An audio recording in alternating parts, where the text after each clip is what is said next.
Hey, good evening, everybody. We got a lot of weather to talk about. We're going to get right to it here in a second. Big bright moon out there tonight, too. What a beautiful night. What a beautiful day. Just this is what fall's all about. Day like today, you got the leaves falling. But, I drove over, I talked to the Rotary Club in Scottsboro today, and I really noticed for the first time how quickly the leaves have changed, and they're gone. Some of these are way past peak, and by Tuesday of next week, all these leaves are going to be on the ground. So just keep that in mind. The wind's going to be blowing for one. The rain's going to be falling. A few strong storms late Friday. And then the temperatures are going to drop into the 20s. And sometimes, and I noticed this firsthand down here one year, we had this one tree that still had the green leaves on it, but the temperatures dropped into the 20s overnight and they all just fell off. So all the liquid inside the leaves just froze and they fell. So it was pretty wild, but I'll never forget that moment.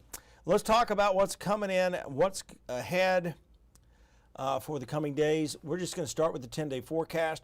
I will have the traditional 1-minute break coming up in a few, and then we're going to break down more of the severe weather aspect, talk about the numbers behind what you see on TV, the CAPE values and things like that. And that'll all be coming up, and then we'll talk about the snow flurries and the cold as well. There's a lot of wind coming as well. I say a lot. We're talking 25, 35 mile an hour gusts. But tomorrow, 74. Enjoy it. And the winds are going to pick up a little bit late in the day. It'll be breezy Friday. One thing, I had a quick glimpse of the latest model run from tonight, and it shows an even slower progression and even more isolated nature of thunderstorms. So what's happening is we're looking at two storm systems coming in. The first one is a Pacific storm system. It's going to bring a cold front in very slowly and almost stall it out. So it doesn't have a lot of dynamics with it, so to speak. There's still a little bit of shear, but if we can't get enough lift on the atmosphere for these bigger thunderstorms, then that threat of severe weather remains on the low side. So we'll continue to monitor that. I think tomorrow's model guidance is really going to tell a lot, and we'll be able to show you the graphic we usually show that says the timing from one end of the valley to the other when we expect the stronger storms. I don't expect an outbreak of severe weather. It's not that kind of setup, but there's just enough wind shear in the low levels of the atmosphere to worry about, and depending on how much instability we get, we could see some somewhat maybe pea or dime size hail from some of the storms, and winds may gust to 60 miles per hour, and we're still watching that instability and, of course, the dynamics for any low-end tornado threat. But again, this by no means is this a high risk for severe weather. It's a first alert weather day because there's a big change in the weather coming, and it's another first alert weather day Monday because we want to make sure everyone is really prepared, because a lot of people are going to be caught off guard here if they haven't been paying attention to the weather Monday. This all begins Sunday. The wind chill by sunset Sunday is going to be around 35 to 40 degrees, so it's going to be really cold and breezy Sunday, and then Monday 39 for the high. Morning low of 30, and then we drop down to 24. We're going to be close to record territory. Records are in the low 20s for most of North Alabama Tuesday morning, Veterans Day. The parade is going to start off chilly. It'll be sunny. I don't think we have a lot of wind to worry about, so that's good. But again, 51 for the high Tuesday. The parade, again, starts at 11 a.m. at 11 after 11 a.m. So 11, 11, 11. And again, the morning is going to be a hard frost and freeze. The growing season will be over. You will no longer have to worry about covering your plants. This is the kind of cold that even if you cover your plants, they're not going to make it, at least if they're outside. And then we rebound nicely, as we always do this time of year. So this is not the end of fall. This is basically the polar vortex coming down. If you go to the Havoc game, again, prepare for when you get out of the arena, it's going to get colder, colder than it is on the ice. Oh, man. Stop listening to those TikTok meteorologists. I'm on TikTok. I just don't update as much. I'm still waiting to get my studio done in my garage, and I'll do a lot more on YouTube and TikTok and Instagram. But, again, my day's busy enough as it is with coming to work and working before. In fact, on my dinner break tonight, I loaded a trailer full of brick.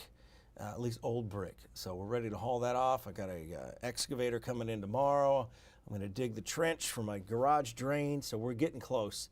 So we're talking Friday, more humidity. You'll notice it. It'll start to feel muggy for the first time in the last week. A few strong storms, 6 p.m. to 1 a.m. The main threat is high winds. And again, it's looking a little more isolated, but I think it's going to be one of those nights where I'm just going to have to sit and babysit the radar. into Friday night. Saturday, a few showers possible. So we're starting to see subtle changes in the weekend forecast overall, because as this Friday's front doesn't really plow through the area. I don't think we have any Sand Mountain magic with that. I talked about that today at the Rotary Club over in Scottsboro. Interesting topic as always. And we're still not fully understanding exactly what's happening, but overall, we got a good idea. Things change quickly there.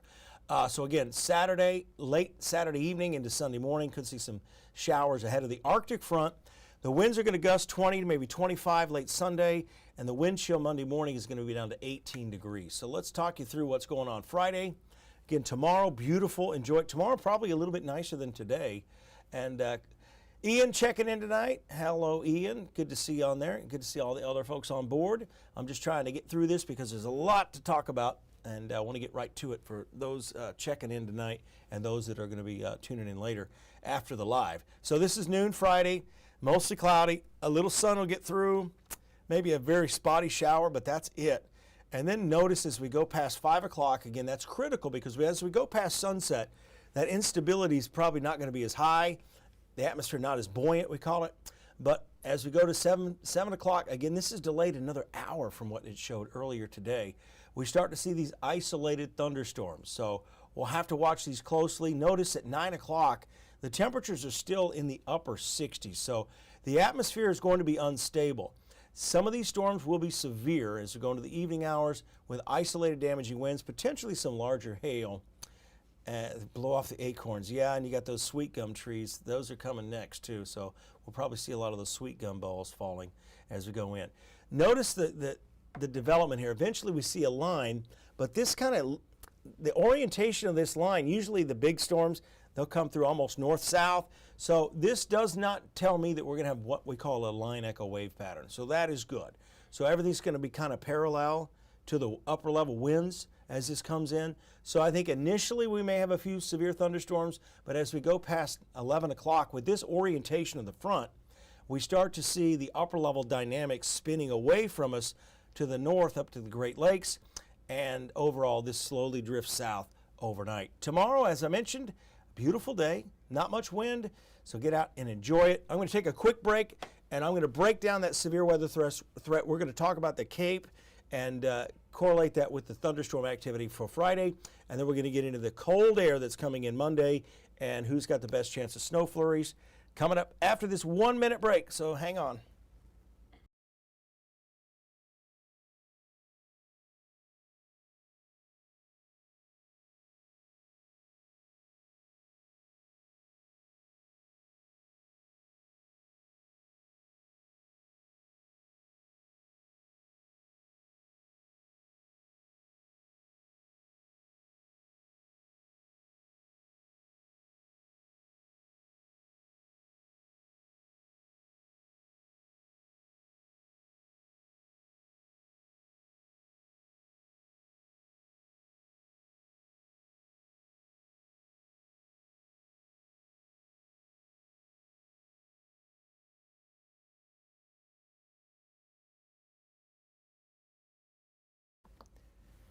Ten more seconds. We're on our way.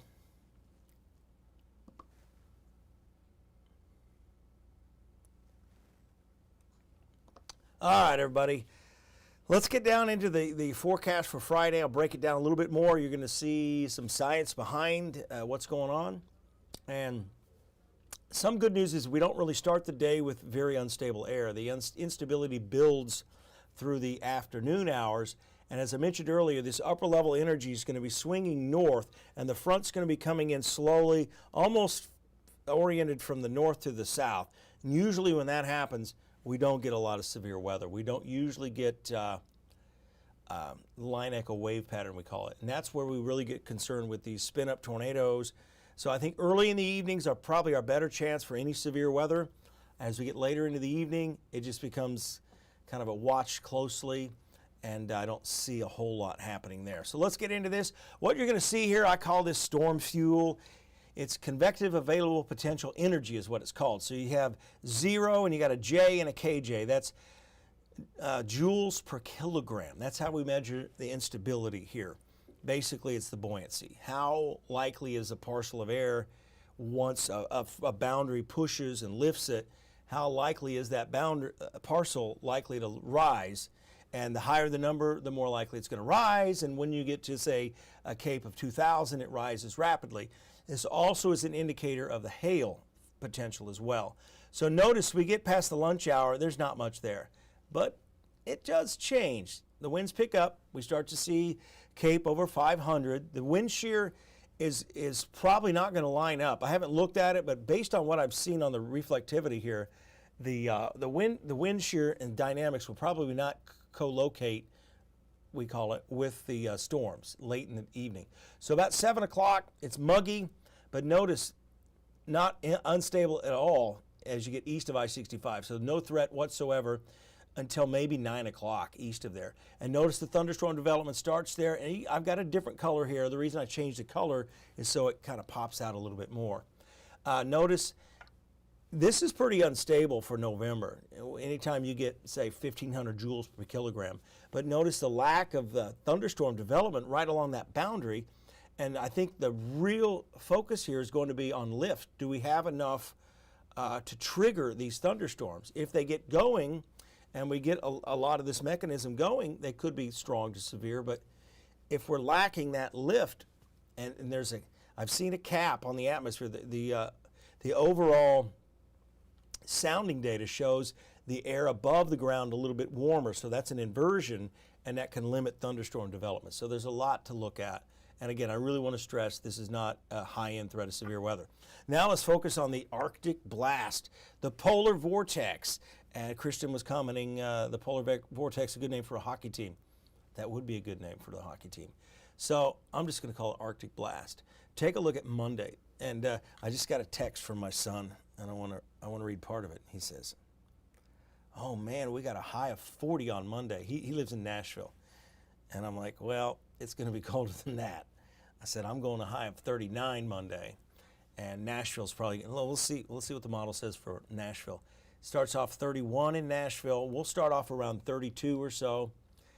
Yeah, I don't think we'll have to worry about Sand Mountain magic here, Adam, the way this front's coming in. It's not going to be racing east. The big thing about Sand Mountain magic with storms is the eastward movement as they slam into the higher terrain and they're forced to rise that 500 to 1,000 feet or so. It's in that where we get that oscillation, we get that vortex stretching and expanding and chaos, basically. But I don't see that happening here. So Monday, a cold start. It's also windy. The wind chill is going to be 18 to 20 to start the day. As we continue on, Nashville, snow flurries down to Shelbyville, Scottsboro. We might have some accumulation in the Smoky Mountains with this. Probably an inch, 3 inches possible, the way this is oriented. Again, that's Smoky Mountains, not Sand Mountain. As we continue on into the afternoon, this is one change from yesterday. Yesterday, all this shut off around 9 a.m. Now it continues into the afternoon. Our temperatures hold in the upper 30s. So again, this is the colder air coming in. We'll be talking a lot more about this over the coming days. Again, it's a first alert weather day because of a big change in the weather, how cold it's going to get. It's not because we're going to have accumulating snow or travel issues unless something changes. So keep checking back. Appreciate you guys tuning in. I am going to take off. I got to go do the radio and get ready for that 10 o'clock show.